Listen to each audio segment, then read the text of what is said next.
사랑하는 여러분, 하나님께서 오늘도 우리 모두에게 새날을 주셨습니다. 새날을 주신 하나님을 찬양합니다.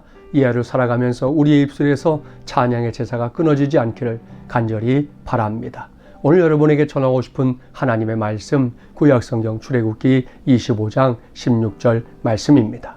내가 내게 줄 증거판을 궤 속에 둘지며 기록하고 있습니다. 제가 어제 말씀드렸지요. 이번 주간에는 구약에 나오는 말씀들 가운데 바로 하나님의 언약궤, 그 증거궤, 법궤 속에 들어있던 성물에 대해서 말씀을 나누겠다 했습니다. 오늘은 첫 번째 성물인데요. 이것은 무엇입니까? 오늘 말씀에 보니 증거판이라고 했습니다. 이 증거판은 다른 것이 아니라 하나님께서 모세에게 주셨던 십계명 돌판을 말합니다.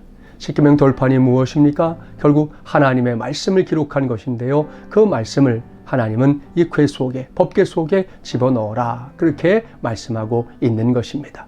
어떤 의미겠습니까? 여러분, 하나님의 말씀만이 우리의 삶의 기준이 되어야 한다 하는 것입니다.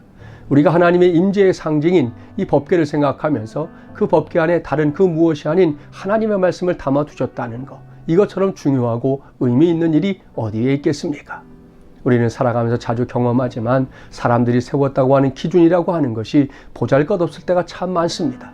어떤 때는 정의라고 일컬었던 것이 나중에는 불의가 되기도 하고요. 또 어떤 때는 많은 사람들을 유익하게 했던 법들이 나중에는 잘못된 악법으로 작용하는 경우들도 많이 보게 됩니다. 결국 사람들이 세운 기준이라고 하는 것은 시대마다, 때마다, 상황마다 달라질 수밖에 없다는 것인데요. 우리 예수님께서 말씀하신 것처럼 하나님의 말씀은 어떻습니까? 1.1핵도 결코 변할 수 없는 진리의 말씀이라는 사실을 우리는 알고 믿는 사람들입니다.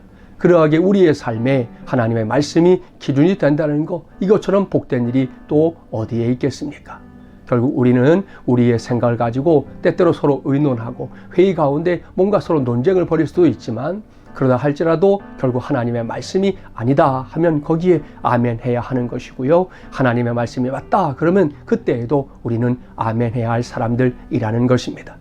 그러니 하나님의 말씀을 가까이 하는 것, 하나님의 말씀을 읽고 암송하고 듣고 깨닫고 묵상하는 것, 얼마나 중요한 일입니까? 요즘같이 어려운 시절 살아가는 비법이 바로 여기에 있습니다. 다른 세상에 우리의 마음을 두었다가는 우리는 금방 낙심하고 또 실망할 때가 참 많을 것입니다. 그러나 하나님의 말씀은 그렇지 않습니다. 그 말씀을 마음에 두는 자, 요한계시록도 말씀하고 있지요. 하나님의 말씀을 읽는 자, 듣는 자, 그것을 지키는 자가 복이 있다 하였습니다.